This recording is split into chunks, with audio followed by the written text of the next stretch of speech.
Do not scratch your eyes, football fans, and do not look away, because this is a remarkable year for the beautiful game. Wales, yes, listen carefully, have qualified for the semi-finals of the Euro 2016. This is why I love to do this and talk about this game. It is fucking remarkable. This team have just beaten the second placed, according to FIFA World Rankings, team in the world, Belgium, who I gladly called the Freddie Adu of the international stage throughout our preparations for this competition, and Wales have shown them up. 1-0 down, Nainggolan with a beautiful strike. What a hit, son. Into the top corner, rocked the country, rocked the Welsh. But what do? They bounce back. And there you have it, a player that played non-league football, Stockport, and then Swansea. Not even in the same category as your Chris Smallings and your Gary Cahills and your Dele Allis and your Eric Dyers. But Ashley Williams has got heart, man. And he bangs in a header and sends Wales back into the game. The captain, the leader, who played through with his elbow or his shoulder, I don't know what it was, dislocated, running around with one arm like Rocky and Rambo met and combined to make the Welsh captain. And that is what encompasses everything about this Welsh team. I cannot speak highly enough for the job that Chris Coleman has done, for that mix of players, for the hard-working mentality that runs through the veins of Joe Ledley, a former Tim. Good on you, Joe, with that magnificent beard and those awful dance moves, but I love to see them. And Joe Allen in the middle of the park. And then you've got that slight but significant bit of flair in the final third with Robson-Kanu, Ramsey, and Gareth Bale. But you know what masks all of that? Is passion and work rate. And yes, I don't want to rag on England. I don't want to rub salt in the already clear and significant wounds that English fans have. But this myth of the Premier League, which I will reiterate in every clip until someone covers my mouth, do you know who doesn't follow suit with that bubble? Is the likes of players like Davis and Williams, who just play no matter what price tag that's put on their head. They're not the £50 million signing of Raheem Sterling, played up by this English media bubble.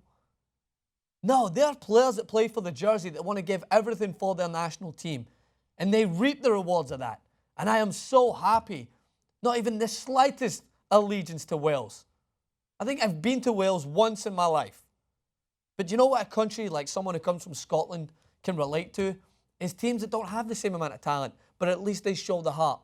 I'm devastated that Scotland aren't in this tournament, because I envy every single fan that I see celebrate every goal for their team and get involved in this beautiful game, which is undoubtedly the best sport in the world, because it gives us moments like this. And the Welsh fans, I tear up when I see them getting emotional and the players crying before they can even celebrate. Ashley Williams breaks down before he can even celebrate with his teammates, because he knows how significant that is for a small country like Wales to do it over the big team like Belgium. Not the big country, no, but with the talent they possess, the Eden Hazards, the Nainggolans, the Kevin De Bruynes, the Witsels, the Alderweireld's, the Courtois.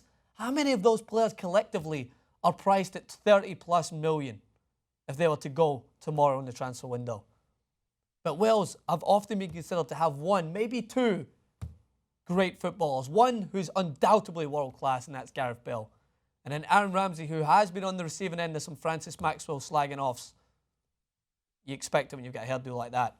But nonetheless, he has stepped up in recent games, along with everyone else in that team.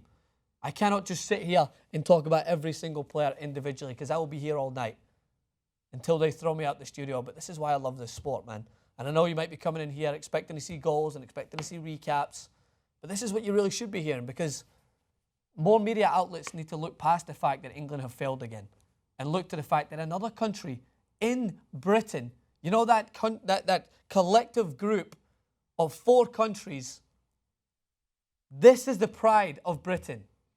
Wales are the pride of Britain. Northern Ireland did their country proud as well.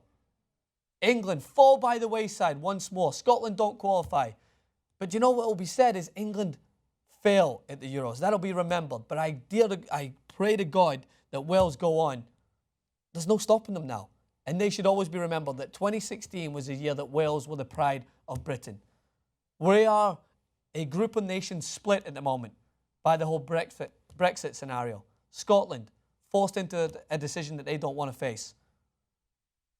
Northern Ireland forced into a decision that they don't want to face. Oftentimes, England have the final say.